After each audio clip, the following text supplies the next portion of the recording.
보건복지부 2016년 정신질환실대한 기사를 읽었습니다. 조사 대상은 만 18세에서 만 64세 이하의 대한민국 성인 남녀였습니다. 그 기사에 의하면 매년 대한민국 성인 가운데에서 470만 명이 정신질환을 앓고 있다고 합니다. 전 국민의 10분의 1 정도가 됩니다. 또 평생 한 번 이상 정신질환을 알아본 사람은 전 국민의 4분의 1에 해당하는 25.4%였습니다. 혹시 여기 계신 분들 중에도 그런 정신질환을 알아보셨거나 혹시 지금 그런 정신질환을 앓고 계시다면 특별한 일이 아니고 우리 전 국민들이 흔하게 겪고 있는 그 사람 중에 나도 한 사람이구나 하고 이해를 하시면 될 것 같습니다. 정신질환별로 보면 우울 증상을 겪는 사람이 연간 61만 명이나 된다고 합니다. 그리고 알코올 중독이란 장애가 139만 명, 그리고 담배에 중독된 니코틴 사용 장애가 연간 100만 명, 이렇게 추정 분석됐습니다. 엄청난 숫자죠. 그런데 여러분, 우리나라 사람들이 가장 많이 고통을 겪고 있는 정신질환은 어떤 것인 줄 아십니까? 그것은 바로 불안장애입니다. 불안장애는 공황장애, 광장공포증, 사회공포증, 어떤 특정한 장소를 두려워하거나 사람들을 만나는 것 자체를 두려워한다는 것입니다. 지난 1년간 불안장애를 경험한 사람은 224만 명이었다고 합니다. 불안이 질환으로까지 이어지고 있는 이 시대에 우리는 불안의 문제를 어떻게 해결해야 할까요? 의학적인 해답은 이렇습니다. 전남대학교 김성환 교수님의 말입니다. 정신질환도 신체질환과 마찬가지로 조기 발견과 치료가 완치와 회복에 가장 중요하다. 그렇습니다. 육신의 질환과 마찬가지로 정신적인 질환도 병원 가서 치료받아야 낫습니다. 몸의 질병이든 마음의 질병이든 치료하지 않고 내버려두면 중병이 됩니다. 그리고 나중에는 죽음에 이르는 병이 될 수도 있습니다. 불안 증상이 있는 분들은 반드시 병원에 가셔서 치료를 받으시기 바랍니다. 생각보다 쉽게 치료할 수 있는 질환들이 많이 있습니다. 그러나 병원 치료가 우리 불안의 뿌리까지 해결해 주지는 못합니다. 오늘 본문은 우리에게 불안의 근본 원인을 해결해 줄 수 있는 확실한 방법을 가르쳐 주고 있습니다. 오늘 본문을 통해서 주님께서 우리에게 가르쳐 주시는 3가지의 답을 소개해 드리고자 합니다. 우리는 어떻게 불안의 문제를 해결할 수가 있을까요? 첫째, 한번 따라해 봅시다. 믿음이 답이다.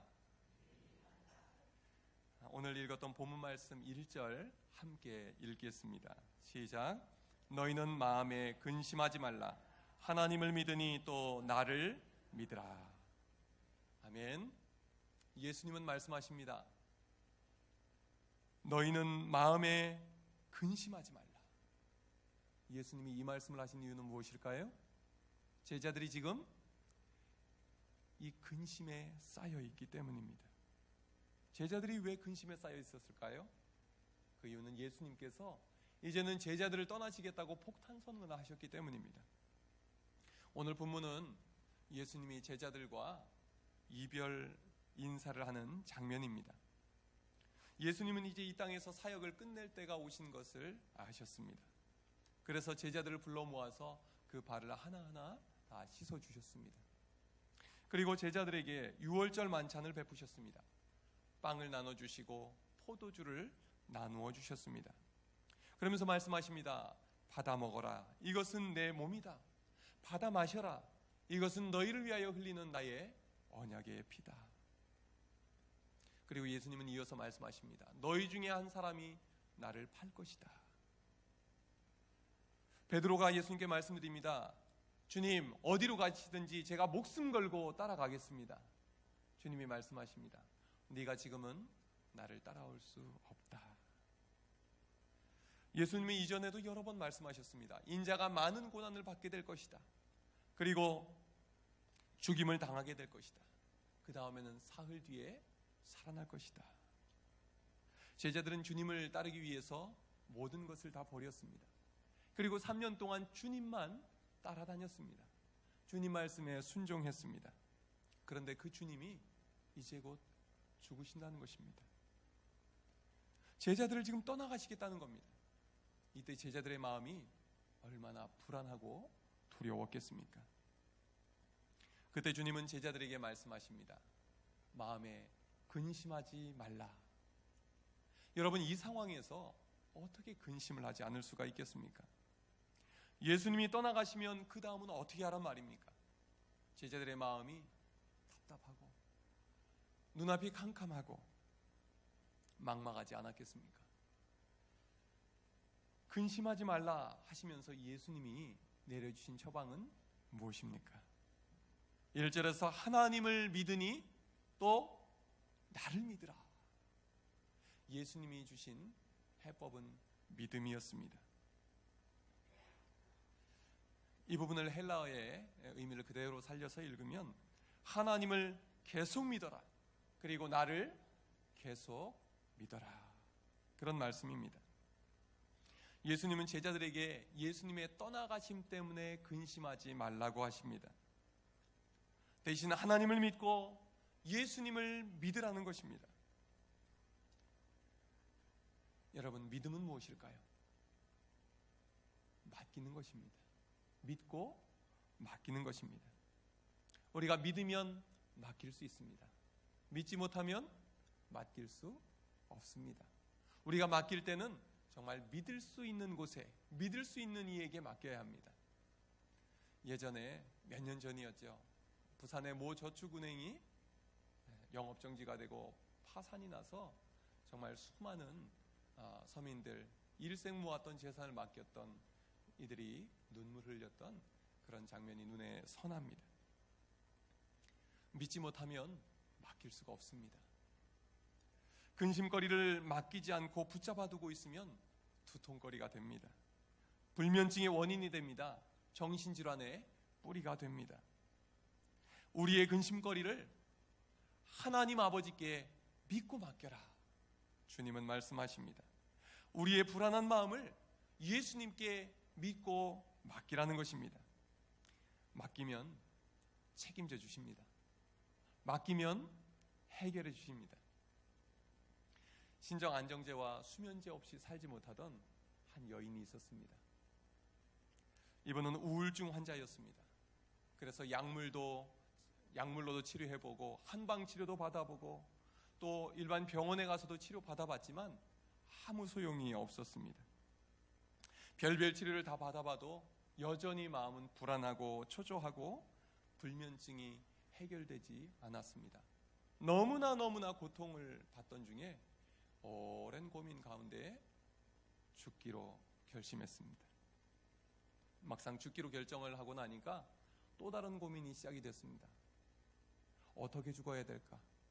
어디서 죽어야 될까? 언제 죽어야 될까?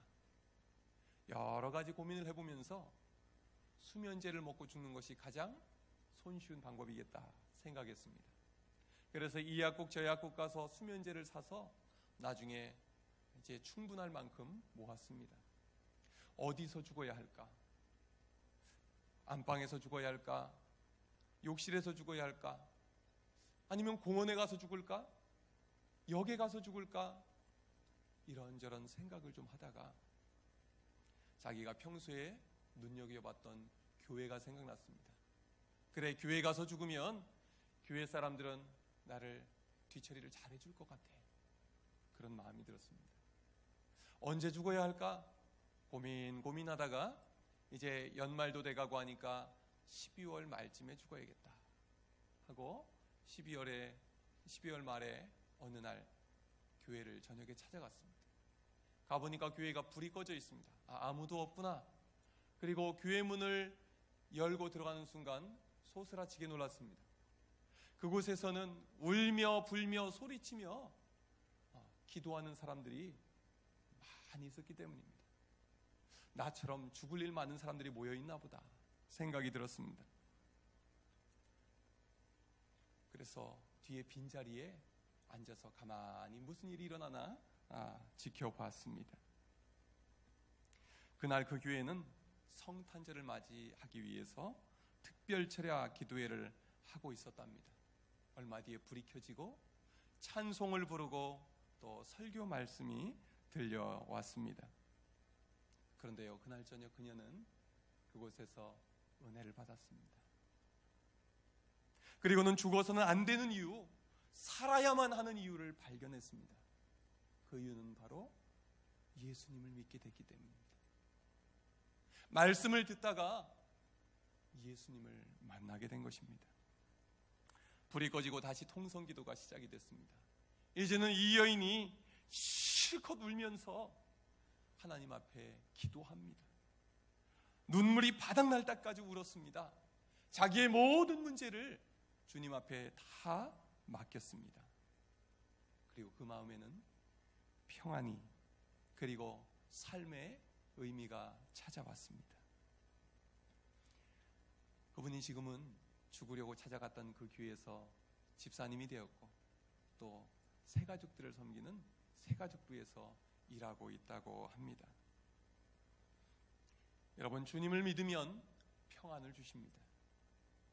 세상이 줄 수 없는 평안, 그 어디에 가서도 누릴 수 없는 평안을 주십니다. 주님이 주시는 평안은 돈을 주고 살 수 없는 평안입니다. 주님이 주시는 평안은 비싼 집에 살아도 누릴 수 없는 평안입니다. 믿음이 답입니다. 예수님이 답입니다. 예수 그리스도를 믿음으로 주님이 주시는 놀라운 평안을 누리시는 여러분들 되시기를 주님의 이름으로 축원합니다. 불안을 극복하는 두 번째 해결책은 무엇일까요? 그것은 무엇을 믿는가와 관련이 되어 있습니다. 따라해 보시기 바랍니다. 주님이 예비하심을 믿으라. 주님이 예비하심을 믿으라는 것입니다. 우리 2절 말씀 함께 읽겠습니다. 시작. 내 아버지 집에 거할 곳이 많도다. 그렇지 않으면 너희에게 일렀으리라. 내가 너희를 위하여 거처를 예비하러 가노니. 아멘. 아버지께로부터 이 땅에 우리에게 오신 예수님이 이제는 이 땅에서 아버지께로 떠나가시겠다고 말씀하십니다. 그런데요, 그 이유가 중요합니다. 제자들을 버리고 가시는 것이 아니라 이 제자들이 영원히 머물 곳을 준비하러 가시겠다는 것입니다. 헤어짐은 항상 슬픔을 동반합니다. 그러나 더 좋은 일이 기다리고 있다면 우리는 기쁜 마음으로 그 시간을 기다릴 수가 있습니다. 잠시 고생하는 기간이 있더라도 더 좋은 시간이 우리를 기다리고 있다면 우리는 그 시간을 감사함으로 견뎌낼 수가 있는 것입니다. 주님이 우리 위해서 예비하신 곳은 어떤 곳입니까? 그것은 우리가 영원히 머물 곳입니다. 주님과 함께 영원히 살 곳입니다. 예수님은 바로 이러한 집을 준비하러 가시겠다 말씀하십니다. 그러니 제자들이 예수님과의 잠시의 이 헤어짐을 슬퍼하거나 근심하지 말라 말씀하고 계신 것입니다. 예수님은 제자들에게 다시 오시겠다고 약속하셨습니다. 그리고 예수님은 이 약속을 지키셨습니다. 먼저 예수님은 십자가에 죽으시고 3일 뒤에 부활하셔서 부활하신 주님이 제자들을 찾아오셨습니다. 그리고 예수님은 바로 이날로부터 50일 뒤에 오순절에 성령 강림으로 임하셨습니다. 성령님은 예수의 영이기 때문입니다. 성령 충만을 받은 그들은 영으로 예수님과 함께 동행하게 되었습니다. 이제 마지막 약속이 남아 있습니다. 이 약속이 가장 중요합니다. 예수님은 종말의 때에 다시 오시겠다 약속하셨습니다. 2절에서 내가 너희를 위하여 거처를 예비하러 간다. 가서 너희를 위하여 거처를 예비하면 너희를 데려가기 위해서 내가 다시 올 것이다. 앞서 두 가지 약속을 지키신 우리 주님은 이 마지막 약속을 반드시 지키실 줄로 믿습니다. 돌아갈 곳이 있는 사람은 마음이 편안합니다. 행복합니다. 여행이 아무리 즐거워도요, 또 묵고 있는 호텔이 아무리 좋아도요, 그곳에 우리는 평생 살 수 없습니다. 그래서 여행 갔다 온 분들이 얘기합니다. 내 집이 제일 좋다. 여행 가는 것도 좋지만 내 집에 돌아가는 건 더 좋다. 이렇게 우리는 내 집을 가장 편하게 느낍니다. 그러나 아무리 우리가 좋은 집, 편안한 집에 살아도 이 땅은 우리가 영원히 머물 곳이 아닙니다. 우리는 언젠가 떠나야 합니다. 이 땅은 우리가 영원히 머물 곳이 아니기 때문입니다. 우리가 돌아갈 진짜 내 집은 어디입니까? 히브리서 11장 6절에서 이렇게 말씀합니다. 그들이 이제는 더 나은 본향을 사모하니 곧 하늘에 있는 것이라. 이러므로 하나님이 그들의 하나님이라 일컬음 받으심을 부끄러워하지 아니하시고 그들을 위하여 한 성을 예비하셨느니라. 아멘. 우리의 돌아갈 본향은 이 땅에 있지 않습니다. 주님과 함께 영원히 머물 그곳은 하늘나라입니다. 우리는 이 땅을 떠날 때 돌아갈 집이 있는 사람들입니다. 이 땅에 있는 가장 좋은 집보다 더 좋은 집, 영원히 머물러도 행복한 그 집을 우리 주님이 예비해 두셨습니다. 돌아갈 집이 없는 사람들을 뭐라고 부를까요? 노숙자라고 합니다. 노숙자들은요, 불안합니다. 불행합니다. 불편합니다. 그래서 겨울이 되면 노숙자들 중에 사망자들이 나옵니다. 집이 아닌 곳에서 살다가 비참한 말로를 맞는 것입니다. 예수님을 믿지 않는 사람은 돌아갈 본향이 없는 영적인 노숙자와 같습니다. 노숙자의 꿈은 집으로, 편히 쉴 수 있는 집으로 돌아가는 것입니다. 지난 화요일에 제가 아는 집사님 부부가 저희 교회를 방문했습니다. 그분이 방문하면서 연세가 지긋하신 두 분의 지인을 데리고 오셨습니다. 그런데 이야기를 나눠보니까 그 중에 한 분이 자기를 이렇게 소개했습니다. 바람과 파도의 방랑자. 예사롭지 않지요? 바람과 파도의 방랑자. 어떤 분인가 했더니 자신은 UDT 출신이랍니다. 그래서 바다가 이 땅보다 더 편하대요. 정말 그러겠습니까? 바다가 편하지만 땅에 나와야 될 때가 있는 것이죠. 그런데 이분이 하시는 말씀이 저는 모든 종교를 다 인정합니다. 저는 절도 가고요, 성당도 가고, 교회도 가고, 저는 다 다닙니다. 이렇게 말하는 것이에요. 그래서 제가 그분을 보고 이렇게 말씀을 드렸어요. 선생님, 하나님은 선생님을 정말 사랑하시는 것 같습니다. 선생님은 예수님 꼭 믿으셔야 할 분 같습니다. 우리 기독교는 다른 종교와는 다릅니다. 다른 종교는 덕을 쌓고 또 수행을 하고 열심히 종교 생활에서 구원에 이른다고 합니다. 그러나 우리 예수님은 우리를 죄에서 구원하시기 위해서, 죽을 우리를 살리시기 위해서 이 땅에 오셨습니다. 그리고 십자가 위에서 달려 죽으셨습니다. 우리 선생님을 위해서도 죽으셨습니다. 선생님, 예수님 꼭 믿으시면 좋겠습니다. 저는 그분이 우리 여수덕충교회를 들린 것이 우연이 아니라는 생각이 들었습니다. 이 일을 계기로 해서 영적인 노숙자에서, 영적인 방랑자에서 이제는 하나님의 백성이 되고 하나님의 자녀가 되는 기회가 될 줄로 믿습니다. 대림절은 어떤 기간입니까? 우리 위에 이 땅에 오신 아기 예수님께 감사드리며 맞이하는 기간입니다. 더불어서 이 대림절은요, 우리 위에서 다시 오실 예수님을 기대하며 기다리는 기간입니다. 우리 위에서 가장 처소를 예비하신 예수님은 우리를 데리러 오실 때 어떤 마음으로 오실까요?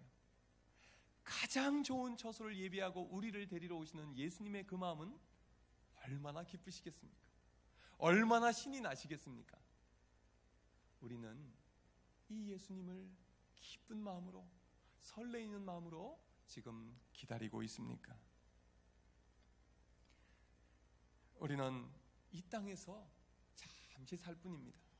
이 대림절 기간을 지나면서 우리 주님이 우리를 위해 예비하신 영원한 처소, 이 땅에 가장 좋은 것보다 비교할 수 없이 더 좋은 하나님 나라의 처소를 사모하는 여러분들이 되시기를 바랍니다. 이 사실을 믿으면 이 땅에서 우리가 지금 잠시 고난을 겪고 있어도 기쁨으로 이겨낼 수 있습니다. 감사함으로 이겨낼 수 있습니다.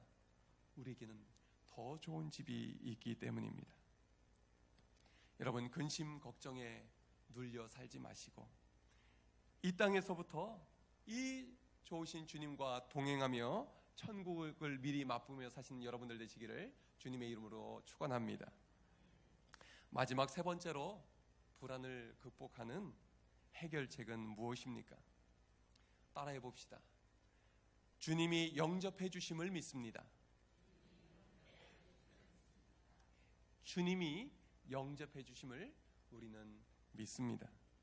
현대인들이 갖고 있는 가장 큰 두려움이 무엇일까요? 그것은 거절에 대한 두려움이라고 합니다. 사람들은 누군가에게 거절당할까봐 두려워합니다.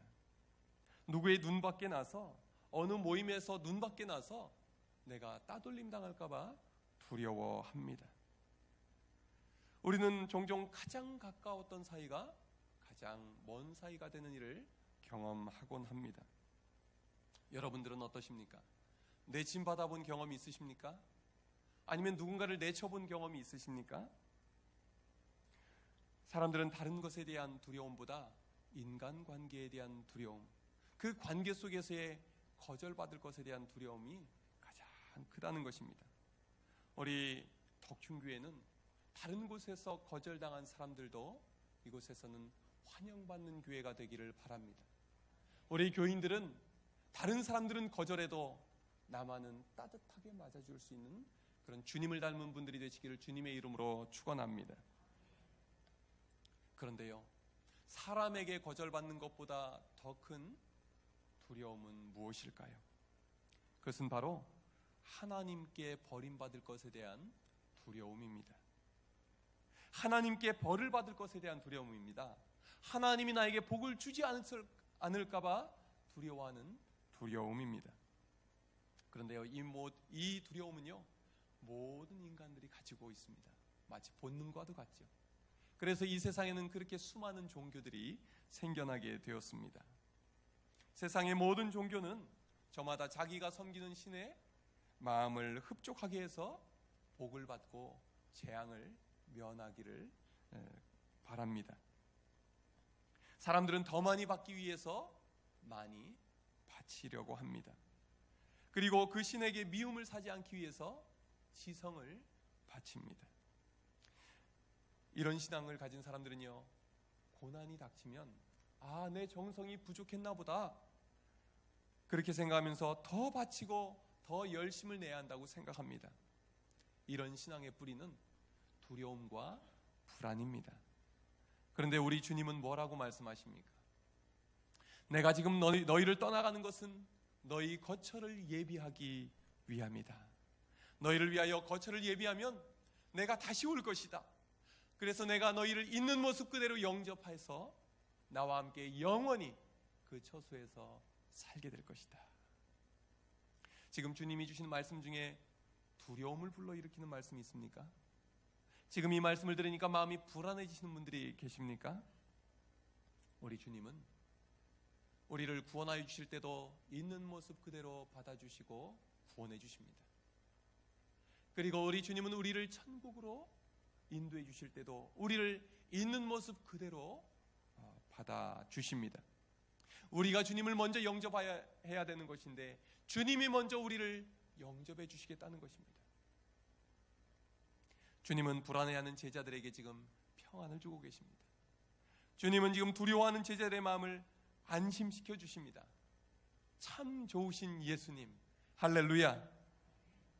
예수님은 제자들에게 예비하신 그 거처에 데려가시기 위해서 한 가지만을 요구하십니다. 오늘 본문 마지막으로 6절 말씀 읽겠습니다. 시작. 예수께서 이르시되 내가 곧 길이요 진리요 생명이니 나로 말미암지 않고는 아버지께로 올 자가 없느니라. 아멘. 예수님은 말씀하십니다. 내가 곧 길이다. 내가 영원한 생명으로 들어가는 길이다. 내가 구원으로 이르는 진리의 길이다. 누구든지 나로 말미암지 않고는 아버지께로 갈 자가 없다. 그러나 누구든지 나를 믿으면 나를 통해서 아버지의 집에 들어갈 수 있다. 예수님은 우리에게 길이 되어 주시기 위해서 이 땅에 오셨습니다. 예수님이 자기 땅에 오셨을 때에 자기 백성은 영접하지 않으셨지만 우리 주님은 죄인인 우리를 영접해 주기 위해서 이 땅에 먼저 오셨습니다. 베들레헴에서 예수님 태어나실 때 몸을 방 한 칸 내어주면서 영접한 사람 없었지만 주님은 우리를 영접해 주시기 위해서 이 땅에 오셨습니다. 예수님은 말씀하십니다. 영접하는 자, 곧 그 이름을 믿는 자들에게는 하나님의 자녀가 되는 권세를 주셨으니 우리를 영접해 주시는 주님을 마음의 주인으로 영접하여 모셔드릴 때 주님은 우리의 길이 되어주시고 진리가 되어주시고 영원한 생명이 되어주실 줄로 믿으시기를 바랍니다. 예수 그리스도를 믿으면 평안의 길이 열립니다. 예수 그리스도를 믿으면 구원의 길이 열립니다. 그리고 주님은 마지막 날에 우리를 있는 모습 그대로 영접하셔서 영원한 천국으로 이끄실 줄로 믿습니다. 성탄절을 기다리며 대림절을 맞이하고 있는 우리 덕춘교회 교인 여러분, 주님이 이 기간에 우리에게 기대하시는 것은 무엇일까요? 저는 이번 주일 설교를 준비하면서 열심히 준비하고 있었습니다. 성경 주석도 보고 원고도 열심히 치고 이것저것 자료도 찾아보고 마음이 많이 분주했습니다. 좀 더 은혜로운 말씀을 나누고자 마음이 바빴던 것입니다. 어제 밤 늦게까지 말씀을 준비하고 12시가 넘어서 잠자리에 들려고 하는데 문득 제 마음에 주님이 이런 마음을 주셨습니다. 정재야, 내 분주한 마음 속에 내가 머물 빈자리가 있느냐? 너는 너의 마음에 주인의 자리에 나를 영접할 마음이 있느냐? 나는 너를 영접할 준비가 다 되어 있는데 너는 나를 영접할 준비가 되어 있느냐? 문득 작년 초에 빌리 그레엄 목사님이 하셨던 말씀이 생각이 납니다. 빌리 그레엄 목사님은 20세기 최고의 전도자로 불리는 분이죠. 그런데 이분이 80세 생일 후에 방송의 유명 프로에 출연하게 됐습니다. 그때 사회자가 묻습니다. 목사님의 삶을 뒤돌아보면 목사님은 상을 받으셔야 할 것 같습니다. 목사님은 지난 삶을 돌아볼 때 후회가 없으시지요? 그랬더니 목사님은 말합니다. 저는 철저한 실패자였습니다. 나는 사람들과 너무 많은 시간을 보냈고 반대로 하나님과는 너무나도 적은 시간을 보냈습니다. 목회를 하면서 여러 가지 사업을 벌리면서 저는 너무너무 바빴습니다. 예배하는데도 바빴습니다. 그러나 나는 하나님과 더 많은 시간을 보냈어야 했습니다. 만일 그랬다면 사람들이 나와 함께 있을 때 하나님의 임재를 더 많이 느꼈을 테니까요. 이 이야기가 제 마음 깊이 다가왔습니다. 우리 교인 여러분들께 부탁드립니다. 제가 주님과 더 많은 시간을 보낼 수 있도록 기도해 주시기 바랍니다. 그래서 우리 모든 교인들이 저를 만날 때 우리 목사님을 만나면 주님이 함께 하심을 느낄 수가 있어. 그런 마음이 들 수 있는 목사가 될 수 있도록 기도해 주시기를 바랍니다. 분주한 연말을 보내는 여러분의 마음은 무엇으로 가득 차 있으십니까? 주님이 머무실 곳이 있습니까? 2000년 전에 우리를 영접하러 오신 주님, 마지막 날에 우리를 있는 모습 그대로 영접해 주러 오실 그 주님, 이 주님을 우리 마음에 주인으로 영접합시다. 주님을 믿읍시다. 주님께 믿고 맡깁시다. 그러면 불안으로 가득 찬 이 시대에 주님이 주시는 참 평안을 누리며 살아가게 될 줄로 믿습니다. 기도하겠습니다. 주님,